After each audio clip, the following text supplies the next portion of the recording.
সন্তানের শরীরে দুইটি লক্ষণ দেখলে বুঝবেন সে বদনজরে আক্রান্ত হয়ে গেছে। বদনজর হচ্ছে খুবই ভয়ঙ্কর।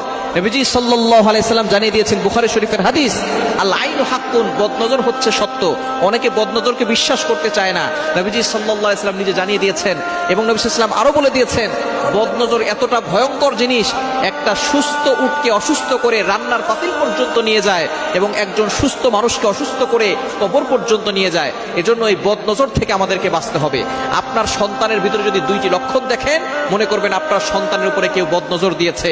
অনেক সময় আমরা সন্তানকে খালি গায়ে রাখি, অনেক সময় মানুষকে দেখাতে নিয়ে যাই, সুন্দর সুন্দর পোশাক পরিয়ে ফেসবুকে ছবি দেই, ছবিতে কিন্তু বদনজর লাগতে পারে।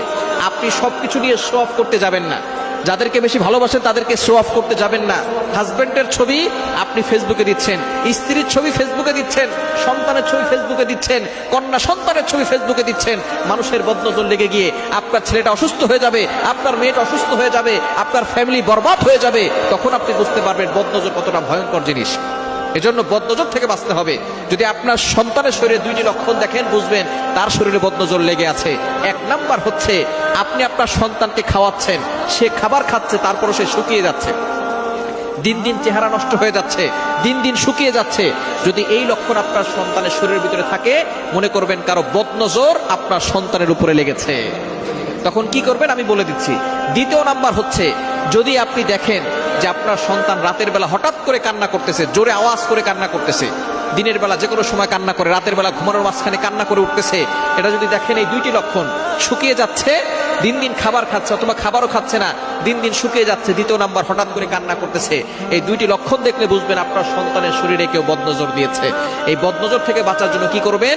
আপনি আয়াতুল কুরসি সূরা বাকারা 255 নম্বর আয়াত, 3 নম্বর পারার 1 নম্বর পৃষ্ঠার 9, 10, 11, 12, 13 নম্বর লাইন, সূরা বাকারার 255 নম্বর আয়াতটি আপনি একবার পড়বেন।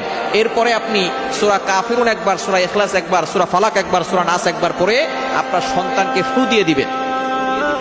এবং আপনি এই বিষয়ে খেয়াল রাখবেন, যদি আপনার সন্তানকে কেউ দেখতে আসে, তাকে মাশাআল্লাহ বলতে বলবেন, বলেন মাশাআল্লাহ। যদি মাশাআল্লাহ না বলে, বলে যে খুব সুন্দর, ভালোই তো স্বাস্থ্য হয়েছে, এই ধরনের কথা বদনজর লেগে যেতে পারে। আপনার ঘরের ভিতরে কিছু লোক আছে যারা বলবে সন্তান তো ভালোই স্বাস্থ্যবান হয়েছে, খাওয়া দাওয়া তো ভালোই করতেছে, এই ধরনের কথায় দেখবেন বদনজর লেগে যায়। আস্তে আস্তে দেখবেন সন্তান খাওয়া দাওয়া বন্ধ করে দিছে, সন্তান শুকিয়ে যাচ্ছে। সুতরাং যেই আপনার সন্তানের প্রশংসা করবে, বলবেন মাশাআল্লাহ বলেন। যদি কেউ মাশাআল্লাহ না বলে, তাহলে আপনি লা হাওলা ওয়ালা কুওয়াতা ইল্লা বিল্লাহিল আলিয়্যিল আযীম পরে তাকে ফু দিয়ে দিবেন। এবং যদি আপনি বুঝতে পারেন যে কারো বদনজর লেগে গেছে, তাহলে আপনি তাকে নিয়ে আসবেন, নিয়ে এসে তাকে গোসল করাবেন। গোসল করানোর পরে তার অবশিষ্ট যে পানিটা আছে সেটা দিয়ে তার কাপড়